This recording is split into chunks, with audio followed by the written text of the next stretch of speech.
Foods diet increase importance બેડરૂમમાં performance સારું કરવા માટે ઘણા પુરુષ ભોજન સાથે જોડાયેલા વિવિધ એક્સપેરિમેન્ટ કરતા હોય છે, પરંતુ તેમણે 3 વસ્તુઓ ક્યાંકે ન ખાવી જોઈએ, નહીં તો નપુંસકતા આવી શકે છે. પુરુષોએ ક્યારે ન ખાવી આ વસ્તુઓ, નહીં તો આવી શકે છે નપુંસકતા. જાણો એ 3 વસ્તુઓ કઈ છે. બેડરૂમમાં પોતાનું પરફોર્મન્સ મજબૂત કરવા માટે ઘણા પુરુષ નવા પ્રયોગ કરતા રહે છે. તેમાં ઘણા પ્રકારની ઔષધિ અને બીજી વસ્તુઓનું પણ સેવન કરે છે. આજે અમે તમને 3 એવી વસ્તુઓ વિશે જણાવવા જઈ રહ્યા છીએ જેનું તમારે ભૂલથી પણ ક્યારે સેવન ન કરવું જોઈએ, નહીં તો નપુંસકતા આવી શકે છે. એવું કહેવાય છે કે જૂના જમાનામાં સાધુ સંત પણ કામવાસનાથી દૂર રહેવા માટે આ 3 વસ્તુઓનું સેવન કરતા હતા. આવો જાણીએ તે ખાસ વસ્તુઓ કઈ છે. આમળાનું વધારે સેવન ન કરો.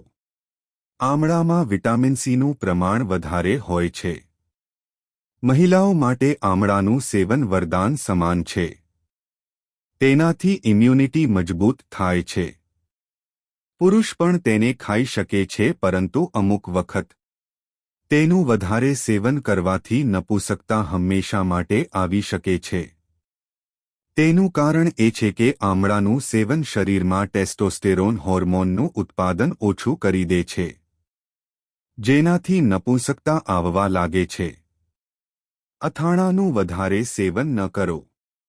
ભોજનની સાથે અથાણું ખાવું પણ બધાને ગમે છે. જો તમે પણ કેરીનું અથાણું ખાઓ છો તો આદત પર થોડો અંકુશ લગાવો. આ અથાણું પુરુષ હોર્મોનમાં ઘટાડો લાવે છે, જેનાથી ખાનગી પળોમાં પાર્ટનર સામે પુરુષ ફેલ થઈ જાય છે. તેના કારણે બંનેના સંબંધમાં પણ અસર પડે છે.